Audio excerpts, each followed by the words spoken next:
Administrasyong bulok. Ano, pinagmamalaki nyo pa rin, pinagkakalandakan yung mas safe ang Pilipinas ngayon kaysa nung panahon ni Duterte? Ha? Saan nyo ba napupulot yung mga ganyang klase ng mga ideya at pag-iisip? Ha?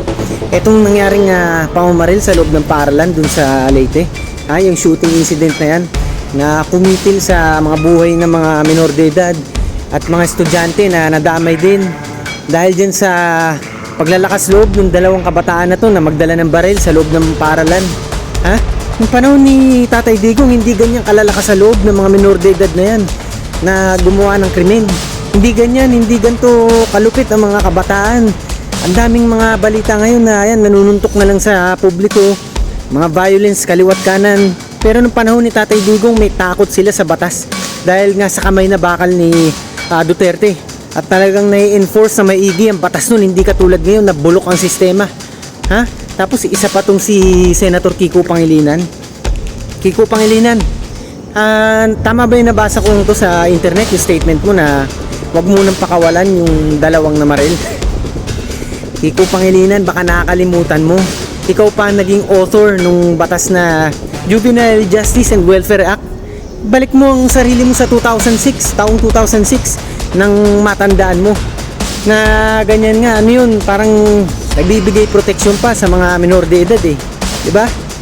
Ano yun, dadalhin lang ba sila sa isang special na institusyon para dun magtanda? Ganun ba ang talagang gusto mong mangyari, Senator Kiko Pangilinan? Eh, itong mga kabataan na to lumalakas sa loob eh. Kaya yung mga sindikato na yan, ginagamit mga minor de edad din, mga kabataan.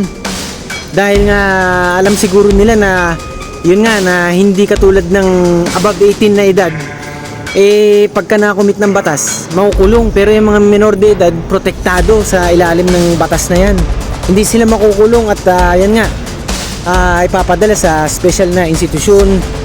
Titignan kung nasa age of discernment na sila, kung nasa tamang pag-iisip para malaman kung ano ba ang kanilang mga ginagawa, mga desisyon. Senator Kiko Pangilinan, kung ako sa'yo, amyendahan mo na yan, dapat nga matagal na eh. Ha? Dumadami na ang krimen sa paligid, tapos karamihan pa dyan mga minor de edad na malalakas na loob. Dahil ba dyan sa batas na yan? Ha? Yung mga kabataan na to, dahil ba dyan sa batas na yan kung bakit sa pag-iisip nila na okay lang makagawa ng mga violence sa paligid? Senator Kiko Pangilinan, baguhin mo na yung ginawa mong batas na yan. Sa palagay ko, mas okay pa yung sinusulong ni Senator Robin Padilla eh. Yung gusto niyang paubain yung age ng liability. Kahit na minor de edad, kahit 18 eh, dapat na makulong daw. Same as legal age.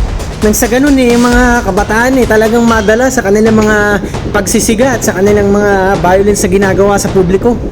Senator Kiko Pangilinan, tandaan mo, mas marami ang nabibiktima ng mga kriminal, ha?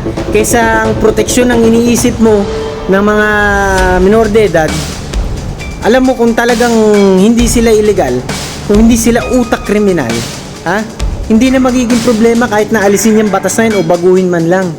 Dahil nga, yung mga yan, eh talagang hindi natin alam kung lumalakas sa loob nila dahil sa batas mo na yan, ha? Senator Kiko Pangilinan, bagu-baguhin mo na yung batas na yun ngayon. Makinig ka sana makaabot sa'yo. Naman sa mga tulong, mga tulong na ibinibigay natin, walang trabaho ngayon. Trabaho? Doon sa nakita Saan nga? natin. Saan? Maano? Masama tayo sa... Ba't kami masasama dyan? Ikaw lang. Ano? Doon yung mga yung mga nakita Saan natin. nga? Wala.